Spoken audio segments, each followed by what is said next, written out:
This is a 2014. It's the BMW X5 50i with the 4.4 V8. We just did the rear muffler delete on there. Left the factory tips.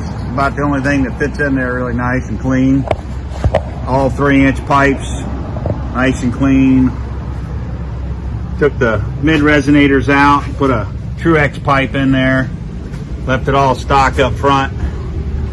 Should give it a really good rumble. That's what the customer's looking for. Wake up the neighbor, so to speak. Let's see what it sounds like.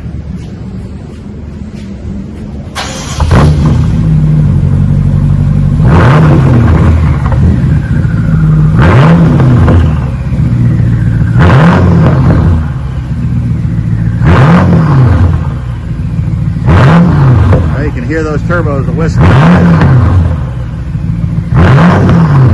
A little cold outside, so the smoke clears off a little bit. That definitely woke it up.